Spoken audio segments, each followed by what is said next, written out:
The thing I love most about science fiction is that it's never about what you think it's about.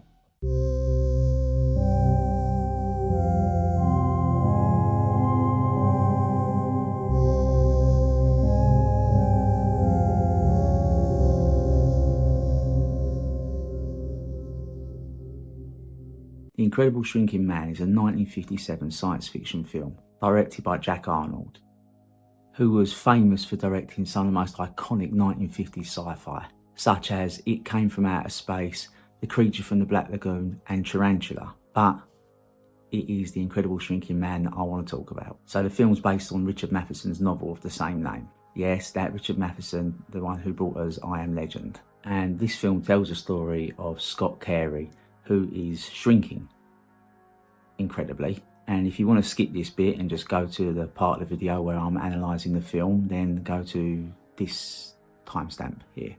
So the film starts off with Scott and his wife Louise, and they're on holiday together. They're enjoying a boating holiday off of the coast of Southern California. And I've got to be honest with you, from where I'm sitting in pissing wet London, it looks like heaven.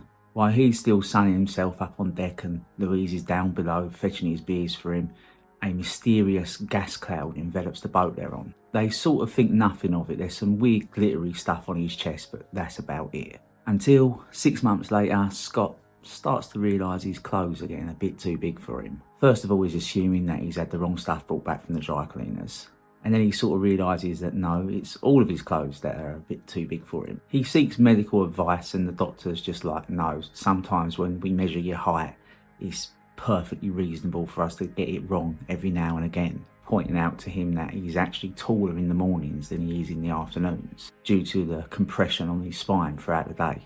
But Scott keeps on getting smaller. So the doctor finally caves in and he's like, okay, I'll arrange a series of x-rays for you over the course of a week. When lo and behold, it's true, Scott is shrinking and they just don't know why.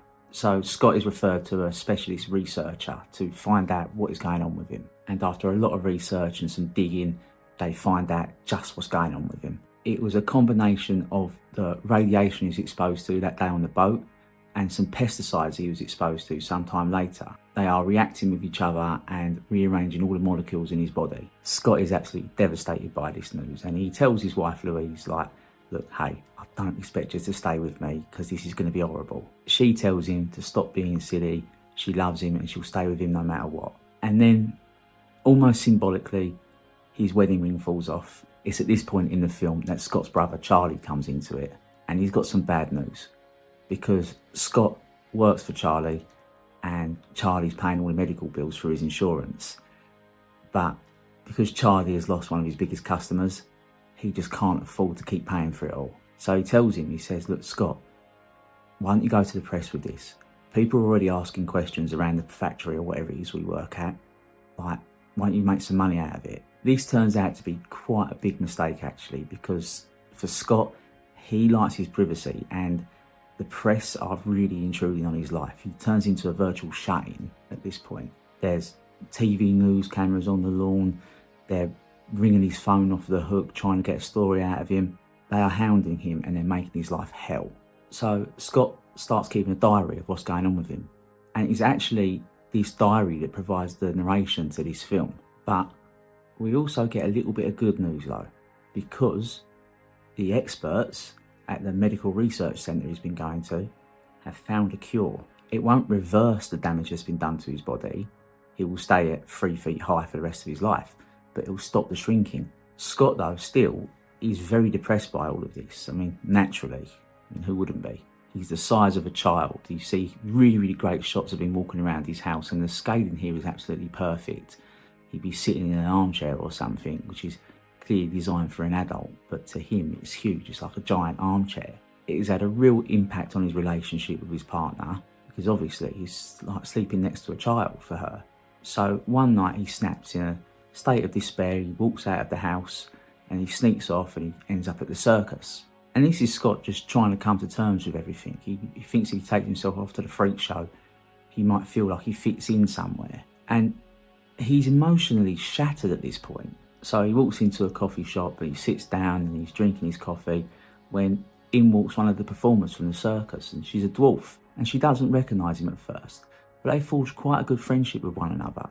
She gives him a lot of sound advice on how to live with his condition and how to fit in and where he fits in society, and that ultimately his height doesn't mean anything. It doesn't matter because he's Scott and she is Clarice, and that is who they are. Scott hasn't changed from being Scott just because he's now 3 foot instead of 6 foot. He really does take a lot from this encounter, and he becomes very good friends with Clarice. They see each other often after this. And as they're about to part company, Clarice says to Scott, she says, "Hey, look, Scott, you're the same height as me, and you don't think I'm a monster, do you?" And Scott is buoyed by this. It really reinvigorates him, and he goes back and he redoubles his efforts to write his book until he meets Clarice again. When they meet each other in a park and she's reading his book and she's fascinated by it, she's impressed by it, and she tells him she's really enjoying it. And as they depart, Scott realises that he's actually now shorter than Clarice. So the antidote has stopped working.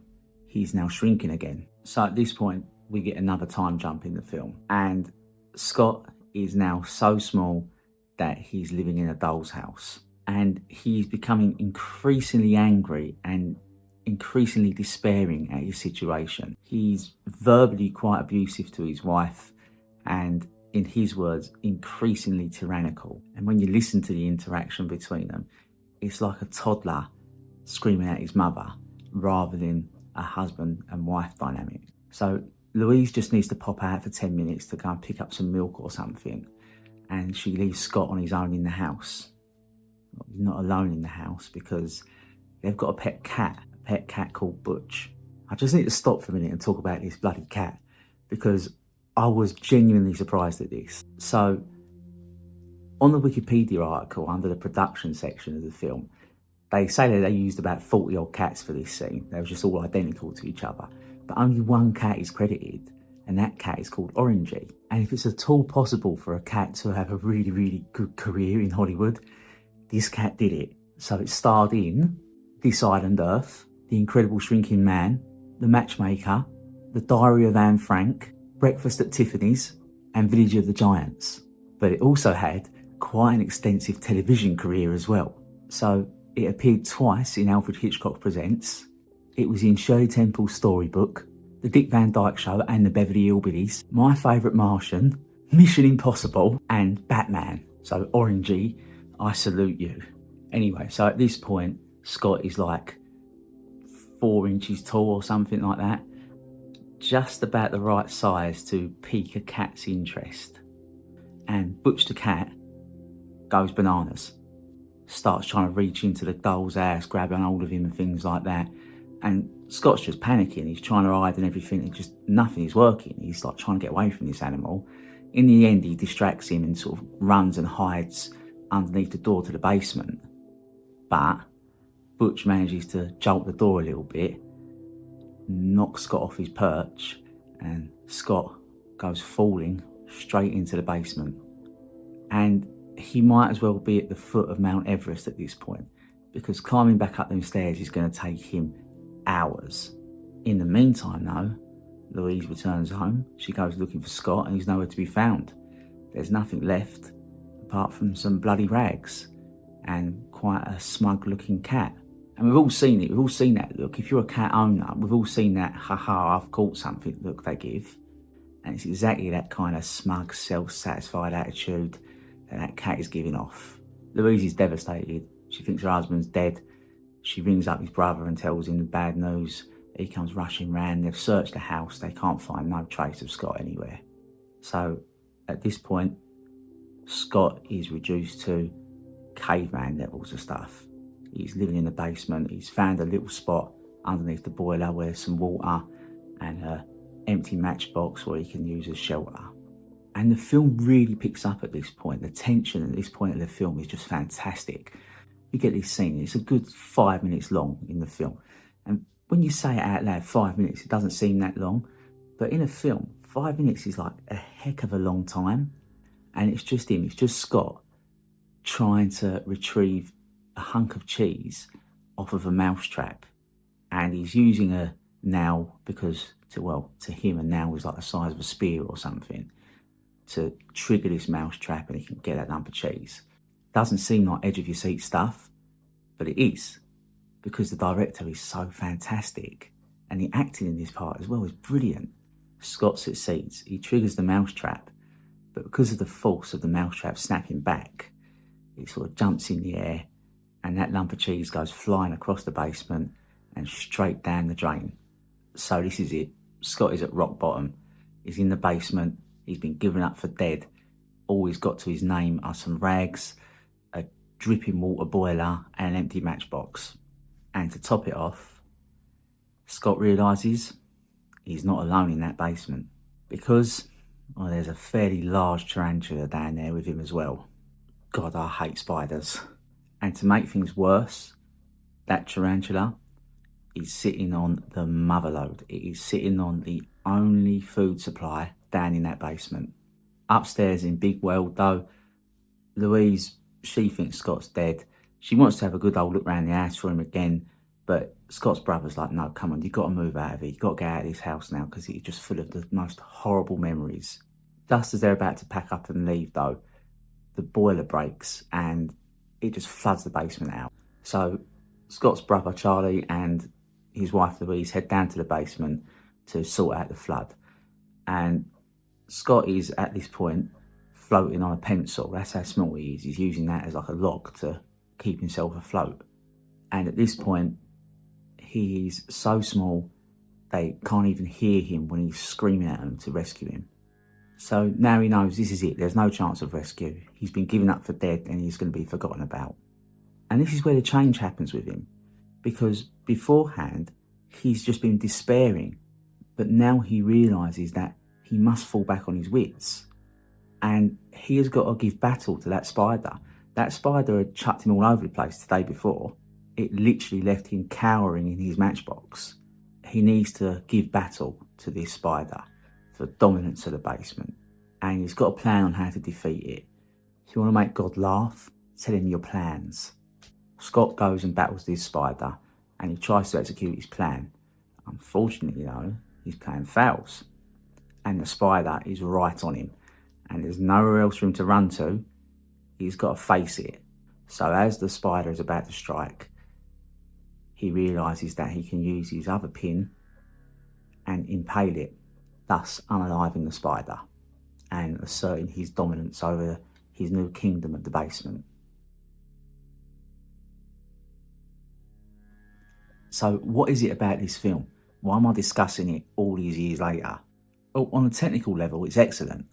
Everything from its genuinely haunting score to the photography, the costume design, the set design, and the special effects are truly amazing. Grant Williams and Randy Stewart's performances are absolutely excellent in this film, as do the entirety of the supporting cast, including the 24 tarantulas that starred in the film. And as I mentioned, those excellent special effects, well, they do hold up. Yes, obviously if you're watching it in 4K, then you're going to see the man behind the curtain at some points. But given the fact that it was shot on a budget of 800 grand, there's nothing to really complain about in that department. The fight scenes in particular with the spider are genuinely quite terrifying at points.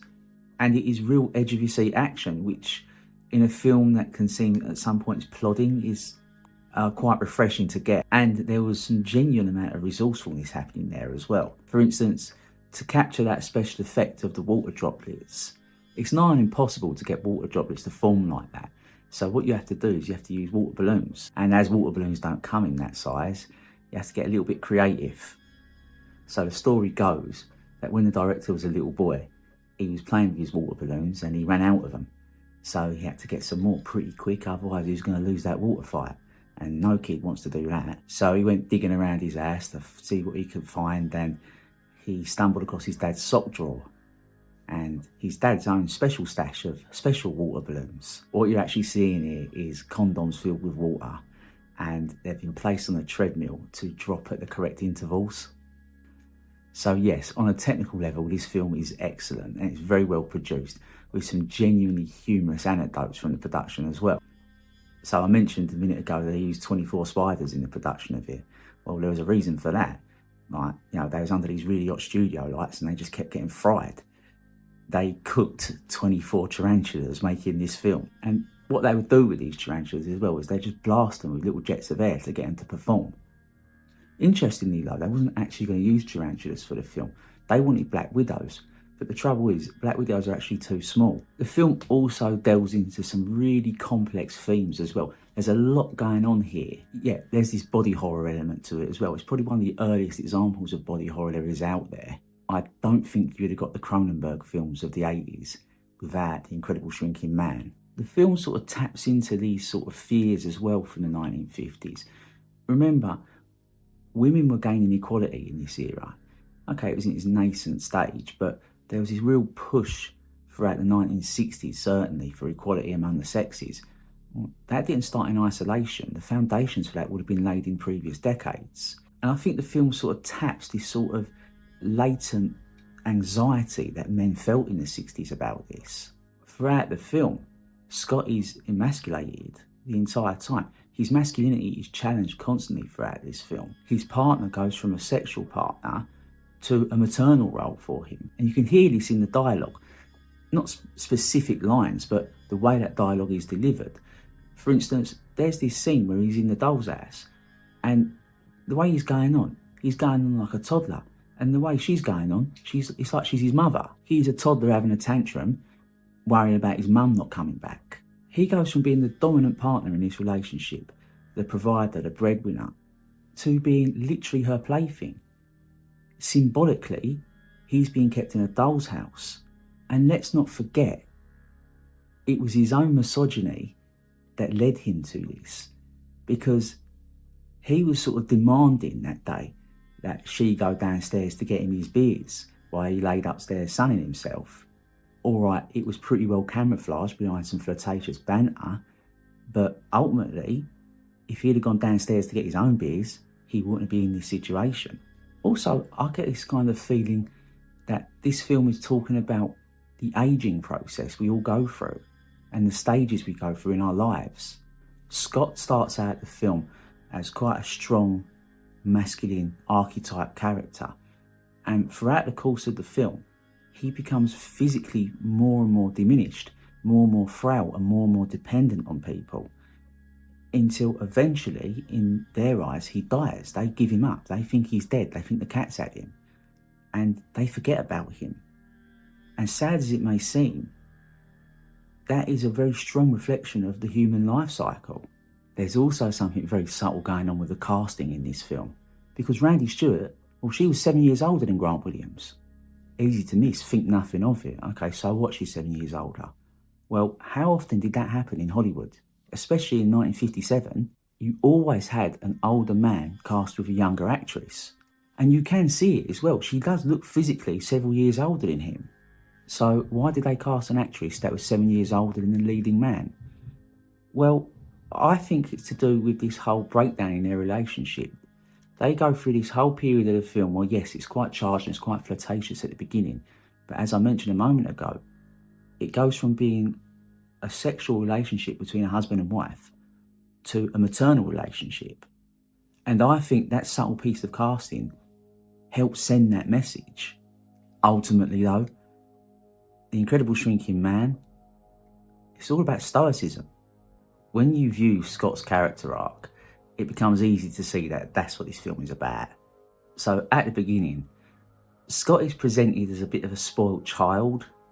He's married to his wife, who's clearly a little bit older than him, who's giving him a bit of an easy run of things. He's bossing her about. She's a bit feisty with him, but he still manages to boss her about a lot. Like everybody of that generation, he's done a little bit of military service, but not a massive amount.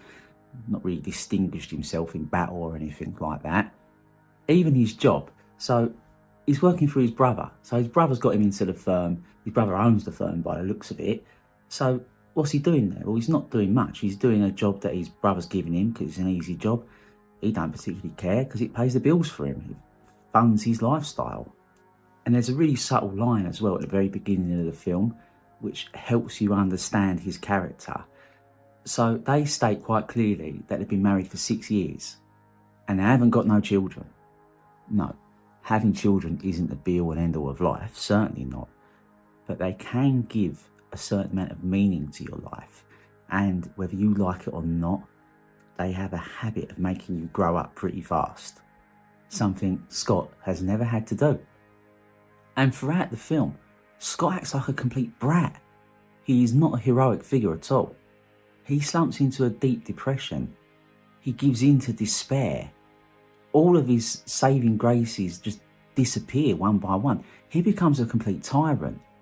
And it's all because he can't accept what's happening to him. He can't accept the fact that for once, there's a situation that he can't control and that his big brother and his wife can't get him out of. His entire life has been meaningless up to this point, and it's left him completely unprepared for what's happening. And it's not until the second half of the film where all this begins to change for him. So, as I mentioned before, when he goes into that basement, he's on his arse. Like I mentioned, he's got nothing apart from a few rags and an empty matchbox. And in his words, he must give battle to the most terrifying creature any human has ever faced. And it is only here where he starts demonstrating some real resilience in the face of genuine adversity. And it is by facing that adversity that he starts finding some meaning to his existence.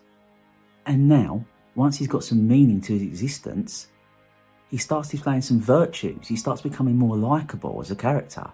He also, at the very end of the film, just accepts his fate because he knows there is nothing anybody in the universe can do about it, least of all him. And he finally learns to embrace his own impermanence and just accept the absurdity of the universe. And by adopting this philosophy, by accepting this outlook on life, it gives him the courage and the tools he needs to go forward and continue to grow as an individual. Although he'll never grow physically again. He's not dwelling on the fact that everybody in the world has forgotten about him, because that comes to us all at some point or another. He knows that the only thing in the universe that is aware of him now is God Almighty. So he leaves his basement fully prepared for whatever is going to come at him. All this in a film which at face value is just a big dumb action film about a man whose molecules are being rearranged so he keeps on getting smaller and smaller. In short, no, this isn't just some big dumb action film, little dumb action film from the 1950s. It's a film with tremendous hidden meaning. And really, considering its budget and the era that it was released, it's massively influential. You would not have had Fantastic Voyage without this film. And from there, you wouldn't have had Inner Space. And yeah, you can forget about Ant-Man, you can forget about the Wasp, you can forget about that entire section of the Marvel Universe. And anyway, relax, because like I always say, the entire philosophy of this channel is that it's just a personal view. I'd love to know what you guys think about The Incredible Shrinking Man. I genuinely really enjoy interacting with you guys in the comment section, because you've all got such a great level of knowledge and you've got such fond memories of these films as well. And it's just so brilliant to talk to you about it all. Anyway, please hit the like and subscribe button, because that really does help me out. Because YouTube can be a very cruel and unpredictable mistress at times.